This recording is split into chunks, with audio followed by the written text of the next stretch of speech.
अगर एक दिन कोई बंदर तेरे पीछे पीछे आए तो डरना मत। हो सकता है वो वही हो जो तेरी आत्मा वर्षों से खोज रही है। नीरा ने उस पन्ने को कई बार पढ़ा था पर कभी समझ नहीं पाई। हर शाम वो गांव के पार बने पुराने जंगल के किनारे एक विशाल वटवृक्ष के नीचे बैठती। उस दिन भी वो बैठी थी। धूप झड़ने लगी थी, हवा में पत्तों की खनक थी। तभी एक शाखा से कुछ टूटा और वो चौंकी। उसके सामने एक बंदर आकर बैठ गया। गहरा भूरा रंग, बड़ी बड़ी आंखें और कुछ ऐसा भाव जैसे वो उसे पहचानता हो। नीरा ने पलकें झपकाईं। बंदर हिलता नहीं था, बस उसकी आंखों में देखता रहा। अचानक नीरा को हल्का सा सिर दर्द हुआ, जैसे कुछ पुरानी यादें जो कभी उसकी नहीं थीं जागने लगी हों। नीरा वापस झोपड़ी में आई, लेकिन वो बंदर उसका पीछा करता रहा। गांव वालों ने देखा तो शोर मचाया, बंदर के पीछे भूत होता है, इस लड़की ने किसी टोने टोटके से बुलाया है, इससे दूर रहो। नीरा चुप रही। बंदर भी रात को। नीरा ने जब माँ की डायरी खोली तो उसी पन्ने के नीचे एक और वाक्य लिखा दिखा जो पहले कभी नहीं था। वो आएगा, लेकिन उसे पहचानने के लिए तुझे अपना भय त्यागना होगा। नीरा अब थोड़ा डरने लगी थी। उस रात नीरा को सपना आया। वो किसी पुराने महल में थी। वो सफेद कपड़ों में, सिर पर मुकुट, और उसके आगे खड़ा था वही बंदर। पर वो अब बंदर नहीं, एक योद्धा था। गेरुए वस्त्रों में, कांधों पर शस्त्र, पर आंखें वही गहरी और पहचानने वाली। सफेद कपड़ों में, सिर पर मुकुट, और उसके आगे खड़ा था वही बंदर। पर वो अब बंदर नहीं, एक योद्धा था। गेरुए वस्त्रों में, कांधों पर शस्त्र, पर आंखें वही गहरी और पहचानने वाली। वो कह रहा था, तू लौट आई है, देर से सही लेकिन लौटी है। पर क्या इस बार तू मुझे पहचान पाएगी, या फिर मैं एक और जन्म इंतजार करता रहा। नीरा चौंक कर उठी, पसीने से तरबतर। सपना इतना असली था कि कुछ क्षण तक वो समझ ही नहीं पाई कि वो नींद में थी या अतीत में। क्या नीरा का यह सपना कोई संकेत है? ये बंदर कौन है? क्या उसका माँ की डायरी से कोई सीधा रिश्ता है? सुबह नीरा उठी तो उसकी आंखें भारी थीं। वो सपना अब भी उसकी रगों में जैसे बह रहा था। वो झोपड़ी से बाहर निकली और देखा वही बंदर वटवृक्ष की सबसे ऊंची शाखा पर बैठा था, नीचे की ओर ताकता हुआ, जैसे वो उसकी हर बात सुन रहा हो। बिना बोले नीरा धीरे धीरे पेड़ के पास गई। बंदर ने कुछ नहीं किया, बस सिर झुकाकर उसे देखा। वही आंखें, वही मौन। उसने हिम्मत करके कहा, तू मुझे जानता है बंदर? हल्के से सिर हिलाता है। नीरा कांप गई। अब ये महज एक जानवर नहीं रहा, ये कुछ और है, कोई भूली हुई पहचान। नीरा उसी दिन अपनी माँ की डायरी फिर खोलती है। इस बार अंत के पन्नों में कुछ अजीब चित्र देखती है। एक राजकुमारी, उसके साथ एक बंदर जैसा योद्धा, और पीछे एक काले धुएं जैसा राक्षस। एक पंक्ति नीचे उकेरी हुई थी, जब वो लौटेगा पहचानेगी केवल वही जो अपने भय से नहीं, अपने हृदय से देखती है। नीरा की सांसें रुक सी गईं। क्या ये बंदर वही है? पर कौन था वो राक्षस? और ये चित्र माँ को कैसे मिले? गांव का बूढ़ा पंडित। नीरा गांव के बाहर एक बूढ़े पंडित के पास जाती है, जिसे लोग पंडित किशोरी बाबा कहते हैं। वो नीरा की माँ को बचपन से जानता था। नीरा ने डायरी के चित्र उसे दिखाए। पंडित कुछ देर चुप रहा, फिर बोला, तेरी माँ साधारण नहीं थी, वो जन्मदर्शिनी थी, जिसे पूर्वजों की आत्माओं से संपर्क करने की विद्या आती थी। और ये बंदर जिसे तू देखती है, वो कोई जानवर नहीं, ये व्रतपुत्र है, एक योद्धा जो तेरे पूर्वजों की रक्षा करता रहा है, लेकिन शापवश जानवर बन गया, और अब वो तुझ में अपने वचन की पूर्ति देख रहा है। नीरा स्तब्ध रह गई। पहली बातचीत बिना शब्दों के। शाम को वटवृक्ष के पास नीरा बैठी थी। बंदर पास आया, उसकी हथेली छुई, और एक हल्की गर्माहट उसके भीतर दौड़ गई। अचानक नीरा की आंखों के सामने एक दृश्य चमका। वो खुद किसी पुराने युग में घोड़े पर सवार, वही बंदर मनुष्य रूप में उसके पीछे, और दोनों भाग रहे हैं किसी खतरे से। नीरा का सिर घूम गया। ये क्या हो रहा है? तू मेरे साथ क्या कर रहा है? बंदर ने कुछ नहीं कहा, लेकिन उसकी आंखों ने जैसे उत्तर दे दिया, मैंने तुझे पहले भी बचाया था, अब फिर आया हूं। रात होते ही नीरा के घर की खिड़की पर एक शब्द उभरता है, जैसे किसी ने कोयले से लिखा हो। वही रात जब नीरा की माँ की मृत्यु हुई थी, पूर्णिमा की रात को। क्या होने वाला है? क्या नीरा बंदर की पहचान को पूरी तरह समझ पाएगी? और माँ की मृत्यु क्या एक सामान्य घटना थी या कोई बलिदान? रात ढल रही थी। नीरा की खिड़की पर लिखा पूर्णिमा अब भी हल्के हल्के चमक रहा था, मानो कोई अदृश्य शक्ति उसे चेतावनी दे रही हो। नीरा का मन बेचैन था। वो बंदर अब झोपड़ी के बाहर बैठा रहता, हर वक्त बिना बोले, बस। अगली सुबह नीरा जब बाजार से लौट रही थी तो गांव वालों की कानाफूसी सुनाई दी।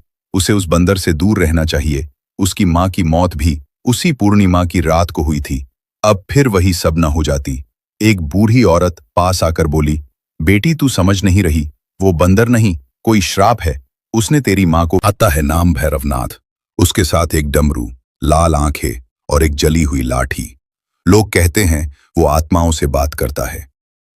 भैरवनाथ ने नीरा को देखते ही कहा, तेरे घर की छत से शाप की बू आती है और जो बंदर तेरे पास है वो अभिशप्त रक्षक है। तू चाहे तो मैं उसका अंत कर सकता हूं। नीरा कांप गई। नहीं, वो मेरी रक्षा करता है। भैरवनाथ हंसा, और तू कब तक उससे बचा पाएगी? पूर्णिमा अब दूर नहीं। रात को नीरा झोपड़ी में थी, तभी बाहर जोरदार शोर हुआ। कुत्ते भौंकने लगे और बंदर ने जोर से आवाज की, जैसे किसी से भिड़ रहा हो। नीरा बाहर भागी, देखा कि बंदर और भैरवनाथ आमने सामने थे। भैरवनाथ ने मंत्र पढ़ा और एक आग की लहर सी छोड़ी, पर बंदर उस पर कूद पड़ा। आंखों में आग पर शरीर में संयम। नीरा ने देखा, बंदर की पीठ पर एक चमकता चिन्ह उभर आया था, एक प्राचीन वार जो किसी पुरानी जाति से जुड़ा था। भैरवनाथ हंसा, नहीं कांप गया। ये तो वृक्षकुल का प्रहरी है, ये अब भी जीवित है। बंदर की आंखों में वचन। नीरा अब स्तब्ध थी। उसने बंदर के माथे को छुआ। बंदर ने उसकी आंखों में देखा और पहली बार नीरा ने अदृश्य शब्दों की भाषा सुनी। मैं वचनबद्ध हूं तेरे लिए हर जन्म में। वृक्षकुल क्या है? नीरा की मां का इस वचन से क्या संबंध था? और भैरवनाथ अब किसके लिए काम कर रहा है? भैरवनाथ के जाने के बाद गांव में थोड़ी देर के लिए शांति छा गई, पर नीरा जानती थी ये तूफान से पहले की खामोशी थी। अब उसे सिर्फ विश्वास से नहीं, साक्ष्य से जानना था कि आखिर ये बंदर कौन है और क्यों उसकी आत्मा उससे जुड़ी हुई है। अगली सुबह नीरा ने मां की डायरी फिर से खंगालनी शुरू की। इस बार उसने एक पन्ना देखा जो पहले कभी नहीं दिखा था। काफी पीछे एक मोटे कवर के भीतर सिल दिया गया था। वो पन्ना कोई सामान्य कागज नहीं था, उसमें किसी प्राचीन भाषा में लिखा नक्शा बना हुआ था और एक वाक्य, जहां वृक्षकुल की जड़ें हों वही बंधन टूटेगा और वही तेरी आत्मा को उसका इतिहास मिलेगा। नीरा ने उस नक्शे को ध्यान से देखा। वो गांव के दक्षिणी छोर के उस पुराने तालाब की ओर इशारा कर रहा था, जहां आज तक कोई अकेला नहीं गया। नीरा ने कुछ खाने का सामान बांधा, बंदर को साथ लिया और निकल पड़ी उस दिशा में जहां पेड़ों की पत्तियां भी फुसफुसाकर मना करती थी। रास्ते में बंदर बहुत शांत था, पर उसकी आंखों में कुछ जलता हुआ सा दिख रहा था। जहां पेड़ों की पत्तियां भी फुसफुसाकर मना करती थी।